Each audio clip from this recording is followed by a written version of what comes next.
நண்பர்கள் அனைவருக்கும் காலை மாலை மதிய வணக்கங்களை தெரிவித்துக் கொள்வது உங்கள் நண்பன் அருண். இன்னைக்கு வீடியோவில் நம்ம எதை பற்றி பார்க்க போகிறோம் அப்படின்னா நம்ம ஒவ்வொரு வீடியோலையும் சொல்லிட்டு தான் இருக்கோம். இந்த மாதிரி சிங்கப்பூருக்குள்ளே வர்றதுக்கு சரியான டாக்குமெண்ட்ஸ் எடுத்துக்கோங்க, அதை பிரிண்ட் அவுட் எடுத்து வச்சுக்கோங்க, அதை ஒரு 2 காப்பியாக எடுத்து வச்சுக்கோங்க அப்படின்ற மாதிரி நான் அவ்வளோ தெளிவாக சொல்லிகிட்டு இருக்கேன். VTLக்குன்னு தனியாக வீடியோ போட்டிருக்கேன், நான் VTLக்குன்னு தனியாக வீடியோ போட்டிருக்கேன், டூரிஸ்ட் விசாக்குன்னு தனியாக வீடியோ போட்டிருக்கேன். அது மாதிரி ஒன்றுக்கும் தனித்தனியாக நம்ம வீடியோ போட்டிருக்கோம். அப்படி இருக்கிறப்ப நம்ம நண்பர் டாக்குமெண்ட்ஸ் சரியான டாக்குமெண்ட்ஸை எடுத்துகிட்டு வர தவறுனதுனால அவரால் சிங்கப்பூருக்குள்ளே நுழைய முடியாமல் போயிடுச்சு.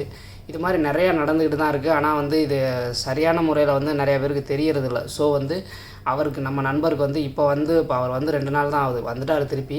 ஆனால் அவருக்கு என்ன நடந்துச்சு, எதனால் அவர் உள்ளே அலோவ் பண்ணல அப்படின்ற எல்லா டீட்டெயில்ஸுமே இந்த வீடியோவில் ஃபுல்லாக பார்க்கலாம். வாங்க வீடியோக்குள்ளே போகலாம்.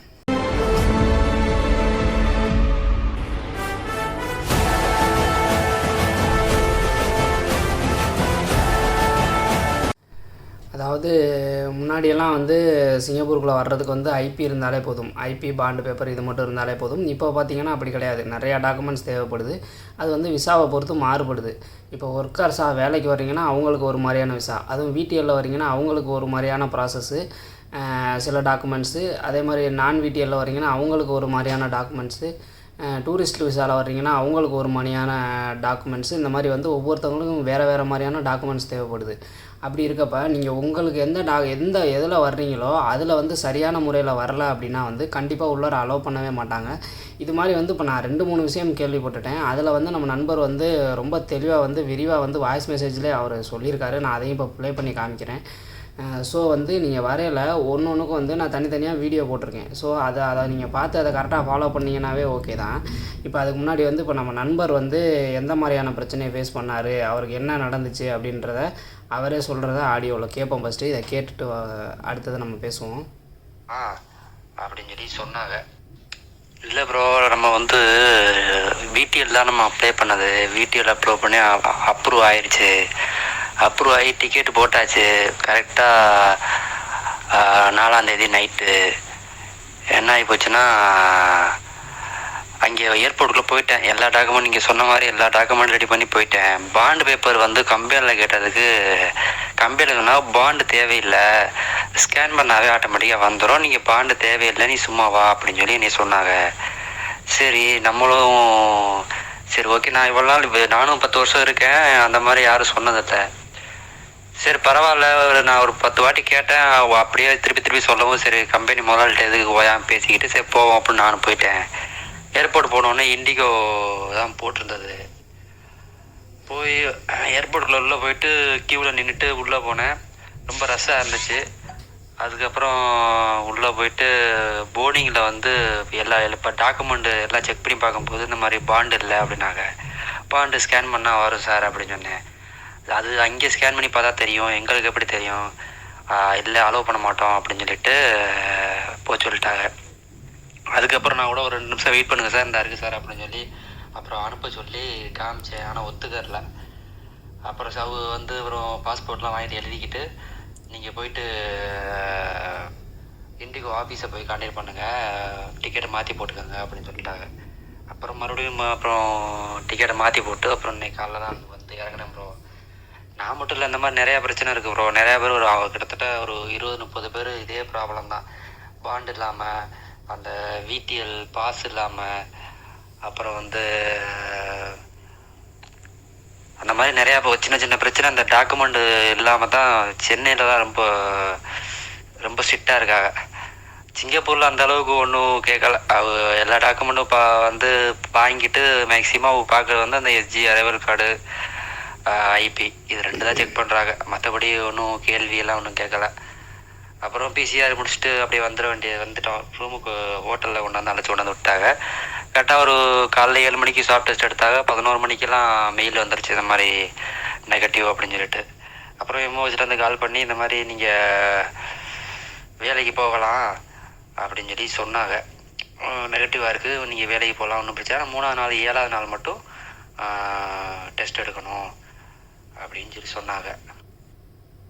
ஒரு 7 மணி போல் எடுத்தோம்னா அது மாதிரி PCR டெஸ்ட் ரிப்போர்ட் இந்தியாவில் வந்து அப்போலோவில் கேட்டதுக்கு 24 ஹவர்ஸ் ஆகுது ப்ரோ கொடுக்குறதுக்கு. அதனால் நான் வந்து என்ன பண்ணேன், சென்னை ஏர்போர்ட்டே எடுக்கிறேன். ஒரு சென்னை ஏர்போர்ட்டில் கீழே பார்த்தீங்கன்னா அரைவல் பிளேஸ்லேயே வந்து எடுக்கிறாங்க. 700 தான் ஃபீஸு. சிங்கப்பூருக்கே எடுக்கிறாங்க, நிறையா பேர் அங்கே தான் எடுக்கிறாங்க. காலைல ஒரு 7 மணி போல் எடுத்தோம்னா மதியம் ஒரு 12 மணிக்கு கொடுத்துட்றாங்க ரிப்போர்ட்டு. ஸோ அமௌண்ட்டு எக்ஸ்ட்ரா வேணாம் அப்புறம் அந்த இது டிக்கெட் வந்து மாற்றி போடுறதுக்கு அமௌண்ட் வந்து 5000 சம்திங் வாங்கினாங்க. இதுதான் வந்து நம்ம நண்பர் சொன்னது. அவரும் நம்ம சப்ஸ்கிரைபர் தான். அவர் நம்ம வீடியோ பார்த்து கேட்டிருக்காரு கம்பெனியில். பட் வந்து கம்பெனி வந்து அவருக்கு வந்து ஸ்கேன் பண்ணாவே வந்துடும் அப்படின்னா அது சிங்கப்பூரில் வந்து அப்படி இருக்கலாம். ஆனால் ஊரில் வந்து எதாக இருந்தாலும் பிரிண்ட் அவுட்டில் தான் இருக்கணும். அதுவும் இல்லாமல் இவர் வந்து திருப்பியும் அதை அவங்க அனுப்ப சொல்லி எடுத்து காமிச்சுமே வந்து அவங்க அலோவ் பண்ணலை. அது எதனால அப்படிங்கிறது தெரியலை. இவர் லேட்டாக தான் எடுத்து காமிச்சாரா இல்லை எதனால? நம்ம டாக்குமெண்ட்ஸை காமிச்சிட்டா அலோவ் பண்ணணும், பட் வந்து அலோவ் பண்ண மாட்டேன்றாங்க. ஊரில் வந்து இப்படி தான். ஏன்னா ஏர்போர்ட்டில் வந்து எல்லாத்தையுமே ரொம்ப தெளிவாக செக் பண்ணுவாங்க. ஸோ வந்து நான் எல்லா டாக்குமெண்ட்ஸோட லிங்க்குமே வந்து நான் எல்லா டாக்குமெண்ட்ஸை பற்றியுமே சொல்லியிருக்கேன். அந்த வீடியோவோட லிங்க்கை நான் கீழே கொடுக்குறேன், நீங்கள் அதில் போய் பார்த்துக்கோங்க. இது மாதிரி இவரே சொல்கிறாரு பாருங்கள். எப்படி ஒரு 10-15 பேர் இது மாதிரி தான் பண்ணுறாங்க. இது இல்லை, இவர் வந்து இப்படியா? சில பேர் என்னென்னா VTL ஃப்ளைட்டுக்கு நம்ம நண்பரே ஒருத்தர் வந்து கமெண்ட் செக்ஷனில் கேட்டிருந்தார். அதாவது நேற்று கேட்டிருந்தார். என்ன கேட்டிருந்தாரு அப்படின்னா, இன்றைக்கி நைட்டு வந்து எனக்கு ஃப்ளைட்டு, நான் அந்த கமெண்ட் இதை வேணால் நான் டிஸ்பிளே பண்ணுற பாருங்க. இன்றைக்கி நைட் எனக்கு ஃப்ளைட்டு திருச்சியிலேருந்து VTL ஃப்ளைட்டில் நான் புக் பண்ணியிருக்கேன் அப்படின்னா, திருச்சியிலேருந்து VTL ஃப்ளைட்டே கிடையாது, நீங்கள் வந்து தவறாக புக் பண்ணிட்டீங்க, உங்களை அலோவ் பண்ண மாட்டாங்க. ஸோ அதனால் நீங்கள் நான் VTLயில் போகிறீங்க, நான் VTLயில் வர்றீங்க. ஆனால் ஒரு அப்ளை பண்ணது VTL பாஸு, ஆனால் ஃப்ளைட்டு புக் பண்ணியிருக்கிறது நான் VTL. இது வந்து பிரச்சனை ஆயிரும் ப்ரோ, நீங்கள் வந்து கண்டிப்பாக வந்து VTLக்கு மாற்றுங்க பாஸை, ஃப்ளைட் டிக்கெட்டை வேறு டிக்கெட்டை போடுங்க அப்படின்னு. ஃப்ளைட் டிக்கெட் அதிகமாக வரும் அப்படின்னு சொல்லி அவர் கமெண்ட் பண்ணல. அந்த கமெண்டை பார்த்துட்டு இன்னொருத்தர் கமெண்ட் பண்ணியிருந்தார். அதை பார்த்தீங்க அப்படின்னா உங்களுக்கு எல்லாமே வேஸ்ட்டாக போயிடும், உள்ளே வர்றது எல்லாமே வந்து ஸ்பாயில் ஆயிரும். ஸோ நீங்கள் அமௌண்ட்டை பார்க்காதீங்க அப்படின்னு சொன்னேன். அதே மாதிரியே வந்து அவர் போயிருக்காரு, உள்ளே அலோவ் பண்ணலை. அதுக்கப்புறம் VTL ஃப்ளைட்டு மாறி எப்படி புக் பண்ணாருங்கிறது கரெக்டாக தெரியல. ஏன்னா அவர் கிளம்புறதுக்கு முன்னாடி திருப்பி கமெண்ட் பண்ணார், நீங்கள் சொன்ன மாதிரியே நடந்துருச்சு ப்ரோ, அதனால் வந்து நான் VTL ஃப்ளைட்டுக்கு வந்து புக் பண்ணிட்டேன் அப்படிங்கிற மாதிரி சொல்லி திருச்சியிலேருந்து சென்னை போய் சென்னையிலேருந்து வர மாதிரியா இல்லை திருச்சியிலேருந்து டெல்லி போய் வர மாதிரியா ஏதோ. ஆனால் நல்ல வேலைக்கு அன்னைக்கு நைட்டு ஃப்ளைட்டுக்கு அவருக்கு வந்து கிடச்சிருக்கு பாருங்கள். ஃப்ளைட் டிக்கெட் கிடச்சது பெரிய விஷயம். ஸோ வந்து ஃப்ளைட் டிக்கெட் கிடச்சிருச்சு, நான் டிக்கெட்டை மாற்றி போட்டு தான் வர்றேன் அப்படின்னாங்க. ஸோ வந்து நம்ம நண்பர்கள் இது மாதிரி வந்து முக்கியமாக வந்து என்னென்ன தப்பு பண்ணுறாங்கன்னா, இந்த VTL ஃப்ளைட்டை புக் பண்ணுறதுல பிரச்சனை ஆயிடுது. VTL ஃப்ளைட்டை புக் பண்ணாமல் நான் VTL ஃப்ளைட்டை புக் பண்ணிடுறாங்க. இந்த டாக்குமெண்ட்ஸ் வந்து இந்த என்னென்ன டாக்குமெண்ட்ஸ் தேவையோ அதை கரெக்டாக எடுத்துகிட்டு வர மாட்டேங்கிறாங்க. PCR வந்து கரெக்டாக நம்ம எந்த ஹாஸ்பிட்டலில் எடுக்கணுமோ அந்த ஹாஸ்பிட்டலில் எடுக்காமல் வேறு ஹாஸ்பிட்டலில் எடுத்துடுறாங்க. வேறு என்ன மிஸ்டேக் பண்ணுறாங்க, அந்த மெயினாக அந்த டாக்குமெண்ட்ஸ் அந்த பாண்டு பேப்பரு இதெல்லாம் வந்து பிரிண்ட் அவுட் எடுக்காமல் ஃபோனில் வச்சே காமிக்கலாம் அப்படின்ற மாதிரிலாம் பண்ணுறாங்க. சில பேர் அப்படி தான் ஃபோனில் பார்த்துக்கலாம், ஃபோனில் காமிச்சிடலாம் அப்படின்னா அதெல்லாம் ஒத்துக்க மாட்டாங்க. அது என்ன காரணங்கிறது இறைவனுக்கு தான் தெரியும், அது என்னன்னு தெரியலை. ஆனால் வந்து அப்படி தான் பண்ணுறாங்க. அதாவது ஏர்போர்ட்டில் வேலை செய்கிறவங்களுக்கு வந்து அது அவங்களோட ஜாப்பு. 10ஓட 11 போன்னு சொல்லி இல்லை உன்னை அனுப்ப முடியாதுன்னு ஒதுக்கி விட்ருவாங்க. ஆனால் நமக்கு வந்து நம்ம நிறையா பேருக்கு வந்து இது வாழ்க்கை. கிட்டத்தட்ட இவ்வளோ நாளாக வந்து இந்த டைமில் வந்து இவ்வளோ ரஷ்ஷாக வந்து எல்லோரும் வர்றோம் அப்படின்னா எல்லோரும் ஒரு போராட்டத்தில் தான் வந்துக்கிட்டு இருக்கோம். அப்படின்றப்ப வந்து நம்ம இந்த மாதிரி ஒரு சில பிரிண்ட் அவுட் எடுக்கிறதுல தவறுறதுனால, ஒரு சில டாக்குமெண்ட்ஸ் தவறுறதுனால எல்லாமே வேஸ்ட்டாக போயிடும். இதில் முக்கியமான விஷயம் என்ன அப்படின்னா, உங்களுக்கு வந்து இப்போ கம்பெனி வந்து நீங்கள் குவாரண்டைன் இருக்கணும் அப்படின்னா, இப்போ நான் VTLயில் வரீங்கன்னு வச்சுக்கோங்க, குவாரண்டைனுக்கு வந்து 14 நாள்லாம் 1400 வரையும் கம்பெனி வந்து பணம் பே பண்ணியிருப்பாங்க அந்த ஹோட்டலுக்கு. நீங்கள் அந்த டைமில் உங்களால் வர முடியலை அப்படின்னா அந்த பணத்தை வந்து திருப்பி தரமாட்டாங்க. ஸோ வந்து அந்த பணம் வேஸ்ட் ஆகிறதுக்கு வாய்ப்பு இருக்குது. ஒரு நாள் 2 நாள்னால் அந்த அமௌண்ட்டும் வேஸ்ட்டாக போயிடும், ஃப்ளைட் டிக்கெட் அமௌண்ட்டு வேஸ்ட்டாக போயிடும். இப்போ இவர் வந்து உடனே போயிட்டு ஃப்ளைட்டை மிஸ் பண்ண மாதிரி இப்போ எக்ஸ்ட்ரா அமௌண்ட்டு கொடுத்து தான் புக் பண்ணியிருக்காரு. ஸோ வந்து உங்களுக்கும் வந்து இது மாதிரி நடக்க வாய்ப்பு இருக்குது. அதனால் நான் என்ன சொல்ல வரேன் அப்படின்னா, நீங்கள் என்ன டாக்குமெண்ட்ஸு, இப்போ நீங்கள் என்ன பர்மிட்டில் VTLயில் வரீங்களா இல்லை நான் VTLயில் வரீங்களா என்னென்னு பாருங்கள். அதுக்கு வந்து நான் இந்த வீடியோவுக்கு கீழேயே லிங்க் கொடுத்துருக்கேன். அந்த லிங்கை கிளிக் பண்ணிங்க அப்படின்னா அதில் வந்து நான் டாக்குமெண்ட்ஸ் சொல்லியிருப்பேன். அது எல்லாத்தையுமே பிரிண்ட் அவுட் எடுத்து வச்சுக்கோங்க. அது ஒரு 2 செட்டு பிரிண்ட் அவுட் எடுங்க, ஓகேங்களா? 2 செட்டு பிரிண்ட் அவுட் எடுங்க. 2 செட்டு பிரிண்ட் அவுட் எடுத்து ஒரு செட்டை வந்து கவரில் போட்டு பேக்குக்குள்ளே வச்சுக்கிட்டு ஒரு செட்டை வந்து மேலே வச்சுக்கோங்க, ஓகேங்களா? ஸோ வந்து எல்லாத்தையும் பிரிண்ட் அவுட்டாக வைங்க தயவுசெய்து. கையில் வந்து இவர் வந்து ஃபோனில் காமிச்சதுக்கு வேணாம் முடியாதுன்னு சொல்லிட்டாங்க. அதுக்கு என்ன ரீசனாக இருக்குன்னா, பிரிண்ட் அவுட் வந்து நீ காமிக்கலை அப்படிங்கிற ரீசனாக கூட இருக்கலாம். ஸோ வந்து பிரிண்ட் அவுட் எடுத்து வச்சுக்கோங்க. இந்த மாதிரியான தவறுகள் பண்ணி தேவையில்லாமல் மன உளைச்சலுக்கு ஆளாகாதீங்க. மெயினாக நீங்கள் மட்டும் மன உளைச்சலாக நீங்கள் கம்பெனிலேயும் உங்கள் முதலாளி எல்லாம் ரெடி பண்ணி உங்களுக்காக எல்லாமே கஷ்டப்பட்டு ரெடி பண்ணி அப்ளை பண்ணி எல்லாம் வெயிட் பண்ணிகிட்டு இருக்கிறப்ப இது மாதிரி ஏதாவது மிஸ் ஆகிறதுனால வந்து அவங்களுக்கும் மன உளைச்சல், வீட்டில் குடும்பத்துலேயும் என்ன இப்போ போகிறேன்னு சொல்லி போனாப்புல நல்லபடியாக போய் சேரலையேன்னு வீட்டில் இருக்கவங்களுக்கு மன உளைச்சல். இது மாதிரி வந்து இது பண்ணாமல் அதாவது கொஞ்சம் அசால்ட்டாக இல்லாமல் கொஞ்சம் கேர்ஃபுல்லாக இருந்தோம்னாவே போதும். வேறு எதுவுமே தேவையில்லை. நம்ம ஊருக்கு போகிறோமா, நமக்கு என்னென்ன டாக்குமெண்ட்ஸ் வேணும் எல்லாமே பர்ஃபெக்டாக இருக்கணும். நிறையா பேர் வந்து இனிஷியல் இப்போ வேக்சின் சர்டிஃபிகேட்டில் இனிஷியல் முன்னாடி இருக்குது, பின்னாடி இருக்குது, பேர் முன்னாடி இருக்குது, பின்னாடி இருக்குது, இந்த மாதிரிலாம் சொல்லிகிட்டு இருக்காங்க. அதை வந்து மாற்றிடுங்க, அவ்வளோதான், முடிஞ்சு போச்சு. நம்ம வந்து எந்த பயமும் இல்லாமல் வரணும், அதுதான் மேட்ரு.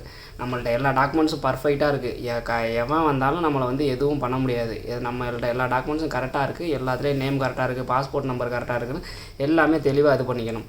அப்புறம் நம்ம நண்பர் இன்னொருத்தர் வந்து இன்றைக்கி நைட்டு வந்து வர்றாரு. இன்றைக்கி நைட்டு மீன்ஸ் இன்றைக்கி டேட் வந்து 7 நைட்டு கிளம்பி 8 காலையில் வராரு. அவர் நம்ம சப்ஸ்கிரைபர்ஸ் தான். அவர் வந்து பிசிஆர் டெஸ்ட் எடுத்தப்போ பார்த்தீங்கன்னா அந்த ரிப்போர்ட் கொடுத்தது பார்த்தீங்கன்னா டேட் ஆஃப் பர்த்து தப்பாக கொடுத்துருக்காங்க, நேமை மாற்றி போட்டு வச்சுருந்துருக்காங்க. இந்த மாதிரிலாம் ப்ராப்ளம் ஆயிருக்கு. ஸோ வந்து நீங்கள் பிசிஆர் டெஸ்ட் வாங்கலையும் உங்கள் பேர், டேட் ஆஃப் பர்த்து, பாஸ்போர்ட் நம்பர்லாம் கரெக்டாக இருக்கான்னு பார்த்து வாங்குங்க. ஓகேங்களா? ஒவ்வொரு டாக்குமெண்ட்ஸையும் செக் பண்ணி வாங்குங்க. மாற்ற முடியலை அப்படின்னா அதை உடனே மாற்றுறதுக்கு எல்லாத்தையுமே சரி பண்ணுறதுக்குன்றது சரியான வழிகள் இருக்குது. அதை கரெக்டாக ஃபாலோ பண்ணுங்கள். இப்போ வேக்சின் சர்டிஃபிகேட்டில் நேம் சேஞ்ச் ஆகிருக்கா, அதை மாற்றுறதுக்கு சரியான வழி இருக்குது. அந்த பற்றியும் நம்ம வீடியோ போட்டிருக்கோம். ப்ளஸ் இந்த பிசிஆர் டெஸ்ட் எடுக்கணுமா, அதில் ப்ராப்ளம் இருக்கா, அதுக்கும் நமக்கு வீடியோ போட்டிருக்கோம். அப்படி ஒன்று என்னென்ன எந்த ஹாஸ்பிட்டலில் எடுக்கணுங்கிறத கொண்டு வீடியோ போட்டிருக்கோம். ஸோ இது மாதிரி நம்ம சேனலில் ரெகுலராக ஃபாலோ பண்ணி வீடியோவை ஸ்கிப் பண்ணாமல் பார்த்தீங்க அப்படின்னாவே உங்களுக்கு எந்த பிரச்சனையும் கிடையாது. நல்லபடியாக சிங்கப்பூர் வந்துடலாம். இந்த மாதிரி வீடியோவை ஸ்கிப் பண்ணாமல் எல்லாத்தையும் பார்த்து நம்ம அந்த சொன்ன டாக்குமெண்ட்ஸை கரெக்டாக கொண்டு வந்தவங்க எல்லாருமே நல்லபடியாக வந்திருக்காங்க. அவங்க நம்மள்ட்ட இன்னமும் பேசிக்கிட்டு தான் இருக்காங்க. நான் வந்து அவங்களோடலாம் கான்டாக்டில் தான் இருக்கேன். நல்லபடியாக வந்துட்டாங்க. நம்ம கூடிய சீக்கிரம் அவங்கள மீட் பண்ணவும் போகிறோம். வேலையில் கொண்டு ஜாயின் பண்ணிட்டாங்க. s.passலாம் ஒருத்தர் வந்து நம்ம சொன்ன டாக்குமெண்ட்ஸை கரெக்டாக கொண்டு வந்து வேலையிலே ஜாயின் பண்ணிட்டார். ஸோ வந்து இது மாதிரி நம்ம வீடியோவை மெயின் அந்த டாக்குமெண்ட்ஸ் வீடியோலாம் வந்து ஸ்கிப் பண்ணாமல் பார்க்கணும். ஒரு தடவைக்கு 2 தடவை பார்க்கணும். நீங்கள் வந்து எனக்கு ரெவென்யூ வரும் அப்படிங்கிறதுக்காகலாம் நான் சொல்ல கிடையாது. எல்லா வீடியோவையும் நான் பாருங்கன்னு சொல்லலை. இந்த மாதிரி நீங்கள் வர்றப்போ உங்களுக்கு தேவையான டாக்குமெண்ட்ஸை நீங்கள் கரெக்டாக பார்த்தீங்கன்னா தான் வந்து நல்லபடியாக வர முடியும். ஓகேங்களா? ஸோ வந்து இந்த மாதிரி ஒரு பண்ண தப்பை நீங்கள் பண்ணாமல் நல்லபடியாக வந்து சேருங்க. இங்கே வந்ததுக்கப்புறம் கண்டிப்பாக மீட் பண்ணலாம். நம்ம சேனலில் இந்த மாதிரி செய்திகள் உடனுக்குடன் தெரிஞ்சுக்கணும் அப்படின்னு நினச்சிங்கன்னா சப்ஸ்கிரைப் பண்ணி வச்சுக்கோங்க. லைக் பண்ணுங்கள், கமெண்ட் பண்ணுங்கள், ஷேர் பண்ணுங்கள் உங்கள் நண்பர்களுக்கு. மீண்டும் ஒரு வீடியோவில் சந்திக்கும் வரை உங்களிடமிருந்து விடைபெறுவது உங்கள் நண்பன் அருண்.